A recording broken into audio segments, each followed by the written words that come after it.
नमस्कार सभी को। एक बार फिर से मैं स्वागत करता हूं हमारे इस चैनल पे। आज के इस सेशन में हम डिस्कस करेंगे नंबर 2 के बारे में। हमने हमारे लास्ट सेशन में नंबर 1 के ऊपर एक वीडियो अपलोड किया था। आई होप उसको आप लोगों ने देखा होगा। देखें, ये 1 से लेके 9 तक के जो नंबर है, जो 1 to 9, ये जो प्राइमरी नंबर्स है, इनके बेसिक्स जो होते हैं ना, जैसे कि characteristics, nature, positive and negative traits, ये हमें ध्यान में होने चाहिए। आगे जाकर के जब हम इसको प्रिडिक्टिव वे में लेंगे, तो हमें सारे नंबर्स के कैरेक्टरिस्टिक फीचर्स अगर मालूम रहेंगे, तभी हम इसको दूसरे नंबर के साथ कंजक्ट करके, कॉम्बिनेशन बना करके हम प्रिडिक्शन कर पाने में सक्षम हो पाएंगे, राइट। तो इसीलिए मेरा आइडिया ये है कि सबसे पहले बेसिक जो चीजें हैं वो फाउंडेशन स्ट्रांग होना चाहिए। एक बार फाउंडेशन स्ट्रांग हो जाएगा तो आपको प्रिडिक्टिव अप्रोच में कोई तकलीफ नहीं आएगी। इस होगा क्या, हम एक नंबर का दूसरे नंबर से जब कॉम्बिनेशन बनेगा, जब उसके साथ उसका मिलाव होगा, तो आपको ये समझ में नहीं आएगा, बहुत मुश्किल होता चला जाएगा। इसीलिए मेरी कोशिश ये है कि जो बेसिक्स है उसको पहले क्लियर करें, राइट। तो आई होप आप लोग इस वीडियो को भी इंजॉय कर रहे होंगे।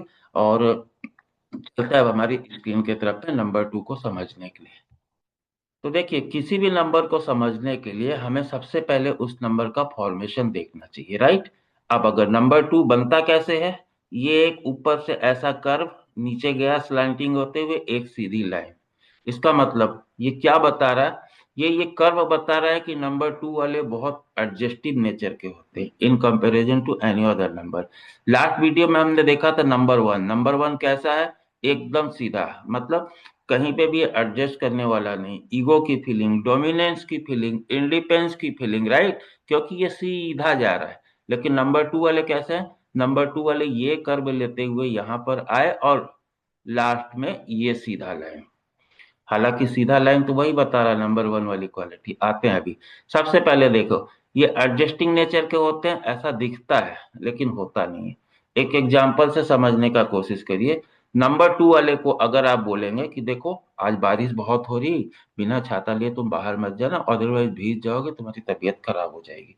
तो नंबर 2 वाला अपोज नहीं करेगा, ये नहीं बोलेगा कि नहीं मैं बाहर जाऊंगा, ठीक है ना। सामने वाले को सेटिस्फाई करेगा कि नहीं मैं बाहर नहीं जाऊंगा, राइट। उसके बाद जैसे ही वो बाहर गया, ये क्या देखेगा, चलो अब वो चला गया, अब हम करते हैं अपने मन की। क्योंकि ये सीधी लाइन ये बता रहा है कि सुन सबकी लेते हैं, लेकिन करते वही है जो इनके मन में होता है। कहने का मतलब अपनी मर्जी के मालिक है। बोला गया है ना, नंबर 2 को हम किससे डोनेट करते हैं, मून से। मून का मतलब चंद्रमा, ठीक है। चंद्रमा मतलब मन का कारक। हम ज्योतिष शास्त्र में कहते हैं ना कि चंद्रमा को मन का कारक बोला जाता है। फोर्थ हाउस जो होता है वो मून का होता है। फोर्थ हाउस जिसका स्ट्रांग रहता है, ऐसे लोग मन के मालिक होते हैं। मन का भाव होता है, मतलब उससे वहां से मन को देखा जाता है, राइट। अच्छा, इसके बाद इस मून को पर्सोनिफाई करें जिससे कि हमको ये क्वालिटी याद रहे, तो हम इसको पर्सोनिफाई कर सकते हैं मदर से, माता, ठीक है। एक माँ का जो नेचर होता है ना, वो नेचर होता है नंबर 2 से ड्रिवन इंडिविजुअल्स में, राइट। और हम इसको कैसे पर्सोनिफाई कर सकते हैं, अगर हमने नंबर 1 को किंग बोला है, तो नंबर 2 हुई क्वीन, राइट। इसी प्रोस्पेक्टस में एक एक करके हम इसके सारे नेचर्स को समझेंगे। आप लोग बहुत ध्यान से देखिएगा। वीडियो हो सकता है थोड़ा लंबा हो जाए, बट स्किप मत करिएगा, आराम से देखते रहिएगा। आपको बहुत मजा आएगा, एक एक चीज क्लियर होगी, राइट। तो चलते हैं सबसे पहले हम मदर नेचर के बारे में। हमने कहा मदर, राइट।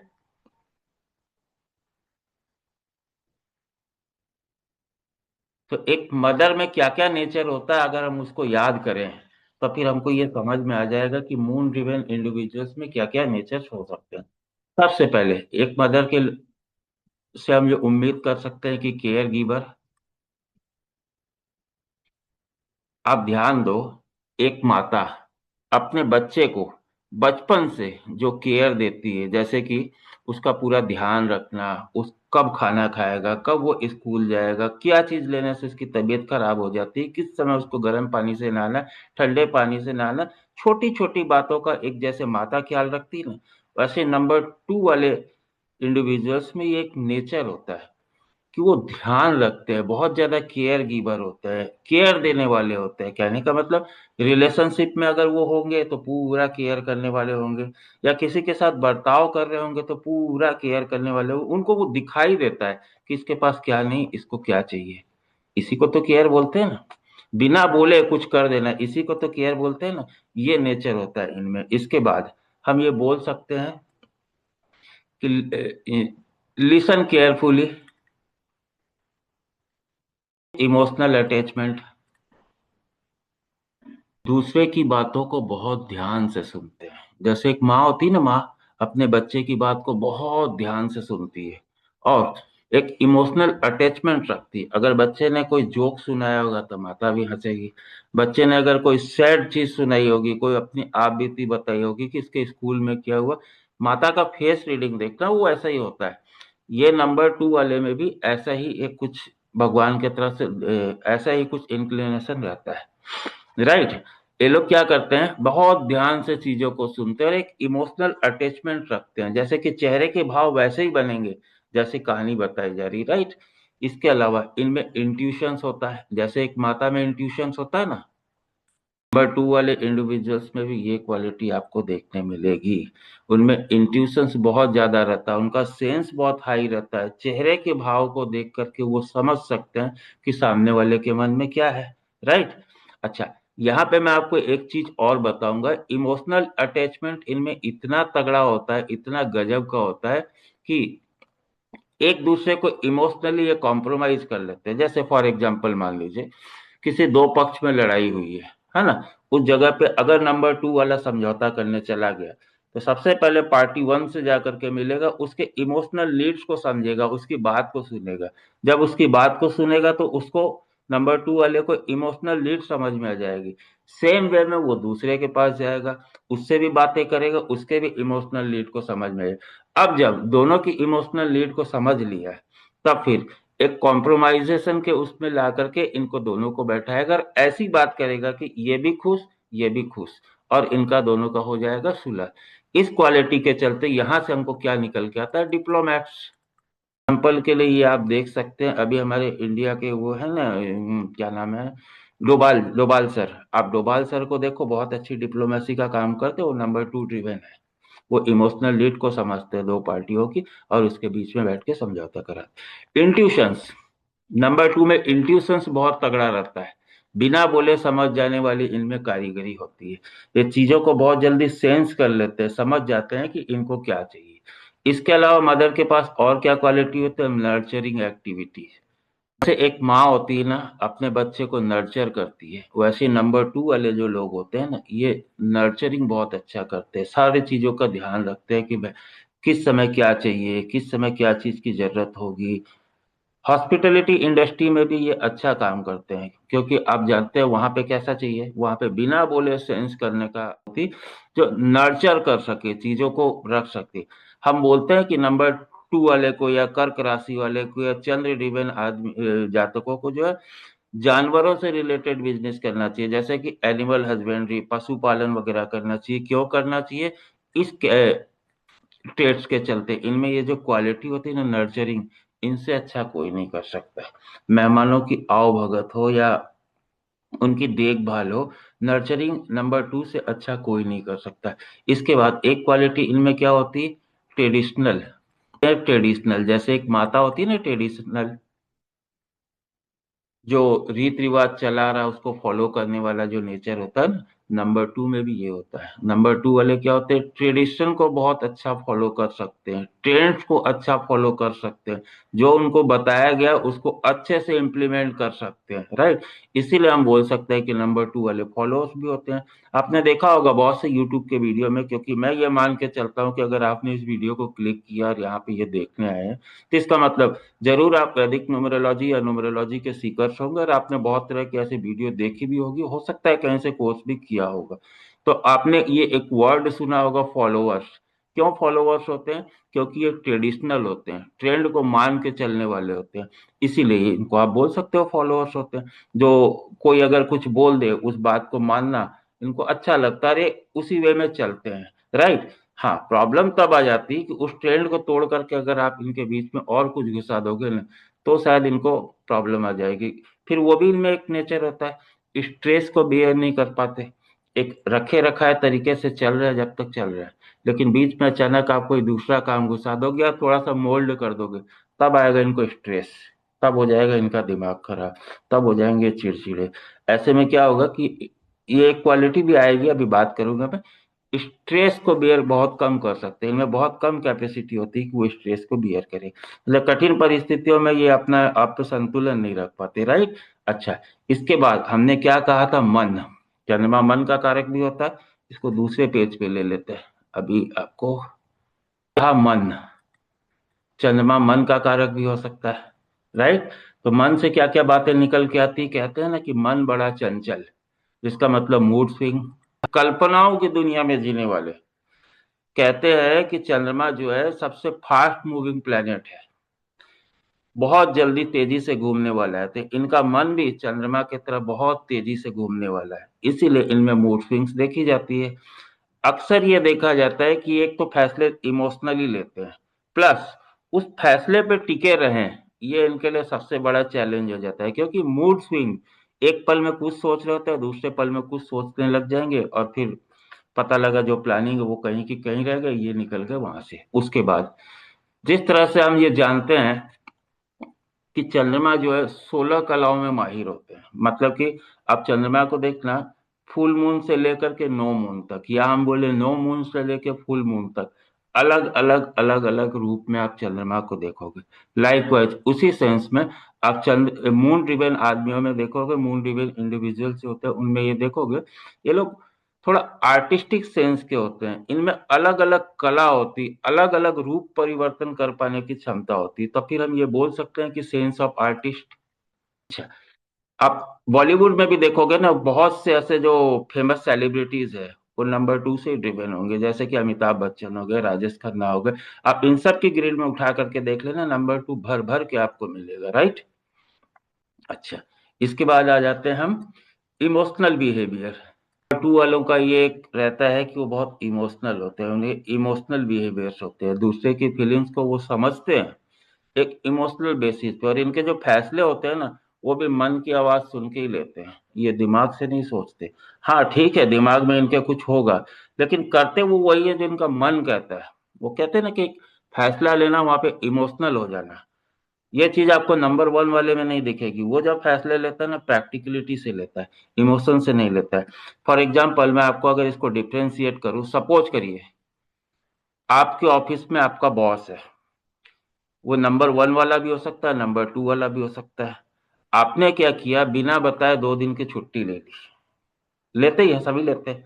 तो नंबर वन वाला अगर बॉस होगा तो वो क्या बोलेगा, दिमाग से फैसले लेगा, या कहाँ थे, बिना बताए क्यों चले गए, डिसिप्लिन में नहीं रहते हो, ऐसा वैसा, मैंने हो सकता है आपको डांटेगा करेगा, क्योंकि आपने डिसिप्लिन फॉलो नहीं किया।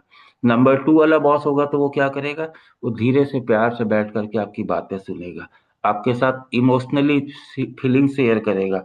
अगर आपने कोई झूठी कहानी सही सुना दी कि मेरे रिश्ते में कोई बीमार था ऐसा, वो बड़े इमोशनल भाव से आपकी कहानी को सुनेगा, और उसके बाद क्या बोलेगा, नहीं नहीं ठीक है, पहले परिवार को ध्यान देना चाहिए, अगर तुमको जरूरत हो ना, तुम 2 दिन की छुट्टी और ले लेना, है ना, प्लीज, लेकिन उधर ध्यान देना। क्या समझ में आया यहाँ पे, दोनों के बीच का डिफरेंस, उसने प्रैक्टिकल डिसीजन लिया, इसने क्या किया, इसने इमोशनल, मन की आवाज सुनी। भाई काम तो ये बोलता है कि उसको काम पे आना चाहिए, लेकिन बॉस का मन क्या बोलता है कि नहीं, तुमको परिवार का ध्यान रखना चाहिए, फैमिली अटैचमेंट। तो हम यहाँ पे ये भी रख सकते हैं कि ये फैमिली अटैचमेंट का नंबर है, right. Can't deal with stress, अभी अभी हमने इसका जिक्र किया था, नंबर टू ड्रिवन इंडिविजुअल से होता है ना, इनमें स्ट्रेस बेयरिंग कैपेसिटी बहुत कम होती है, ये स्ट्रेस को ले नहीं पाते। जैसे कि मैंने बताया, ट्रेंड फॉलोअर्स होते हैं, ट्रेंड को मान के चलने वाले होते हैं, जैसा जो रीति रिवाज जो कस्टम्स चला रहा है वो मानने वाले होते हैं। आप अचानक से जब बीच में कोई नया नियम घुसा लो या कोई नया काम ले करके आ जाओ, तब ये क्या होता है, आउट ऑफ कंट्रोल हो जाते हैं, क्योंकि इनके पास में स्ट्रेस को बियर कर पाने की कैपेसिटी नहीं होती। आप नंबर टू वाले को ये देखोगे, कोई भी ऐसा प्रोजेक्ट, कोई भी ऐसा काम जहां पे स्ट्रेस हो, तो ये प्रेशर में आ जाते हैं, प्रेशर में आ करके अपने काम को गड़बड़ कर लेते हैं। तो हम यहाँ पे बोल सकते हैं लो स्ट्रेस बेयरिंग कैपेसिटी या एबिलिटीज लिख देते हैं, राइट।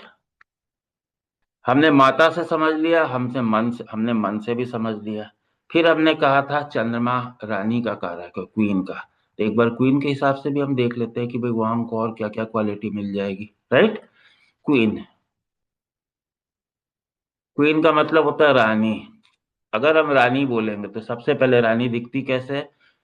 अटेंशन सीकर, मतलब इन लोगों को अटेंशन चाहिए। किसी पार्टी वगैरह में गए हैं, वहां पे ये बन ठन के, अरे इनको कोई देखा ही नहीं, तो इनका तो मूड ऑफ हो जाएगा, अरे यार क्या मेरे को तो देखा ही नहीं। इसीलिए ये काम भी ऐसा ही करेंगे जिससे दूसरे लोग इनको अटेंशन दे, राइट। समझ गए? मूड स्विंग होता है, उसी समय इनका दिमाग भी खराब हो जाएगा, यार इतना सर दर्द कर रहा है, कोई देखा ही नहीं मेरे को, राइट। सॉफ्ट स्पोकन रानी होती है ना, रानी जैसे धीमा बोलती है, वैसे ही नंबर टू वाले लोग भी बहुत मीठा और धीमा बोलने वाले हैं।